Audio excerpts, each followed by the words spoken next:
Ryan, paano ba yung sinasabing panunuhol na yan at sino ang mga nanunuhol sa mga pamilya ng missing sabongero? June, direktang itinuro ng pamilya ng ilang missing sabongero itong abogado na umano'y malapit kay Charlie Atong Ang na siya umanong kumakausap sa kanila at kinukumbisi sila na huwag nang dumalo sa mga pagdinig. Mayroon ding umanong mga ilang pulis na tumutulong para pigilang umusad yung mga kaso. Sumbong ng isa sa mga complainant, marami na sa kanilang mga kasamahan ang hindi na dumadalo sa pagdinig. Mula sa mahigit 35 na lamang silang matiyagang sumusubaybay sa itinatakbo ng kaso. Aniya, ito lamang April 16, 2026 nang kausapin siya ng naturang abogado upang kumbinstihing itigil na ang kanilang laban. Nung pumayag po akong makipag-usap sa kanya,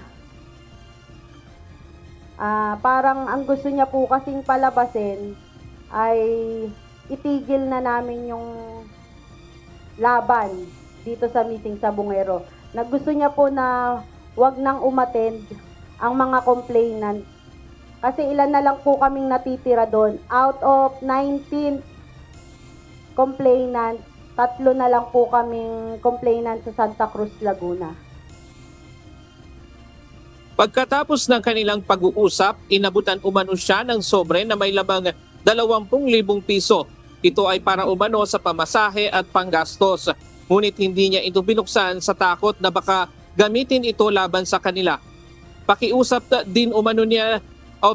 Pinakiusapan din umano sila na ng mga pulis at security guard ng mga suspect at akusado ng missing sabongero case na nasa custodial facility ng PNP. April 22 naman, June, muling nakipagkita sa kanila ang babaeng abogado sa isang hotel sa Mandaluyong kasama ang iba pang complainant. Dito inalok sila ng tulong kapalit ng hindi na pag-a-attend sa hearing. Nasa 40,000 pesos kada buwan ang ibinibigay umano sa kanila kung saan ihihinto ito o inahahati ito sa kinsenas at katapusan. Bukod dito, ibinigay din ang iba pang mga hiling ng mga complainant gaya ng pamamasyal, swimming at pagpasok sa mga kasino.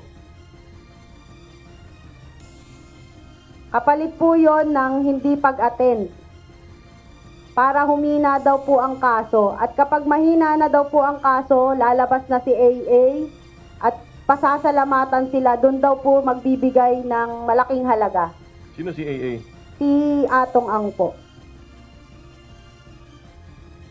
Sa pagpunta ng mga complainant sa Napolcom ngayong araw, 2 pulis ang kanilang inireklamo. Kabilang dito ang ilang police lieutenant o isang police lieutenant sa Highway Patrol Group at isa pang police major sa custodial facility. Apela nila ngayon, John, sa pamahalaan na tulungan sila na upang matukoy o matutukan ang nangyayari sa kaso ng missing sabongero. Dahil isa sa mga plano umano ng kampo ni Charlie Atong Ang ay baliktarin yung pangunahing witness at siya ang ituturo bilang mastermind.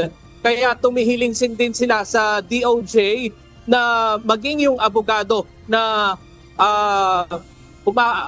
nakikipag-usap sa kanila ay idamay din dito sa kasong ito. Diyan muna ang latest mula dito sa Quezon City. Balik sa iyo, June. Maraming salamat, Ryan Lacanlale.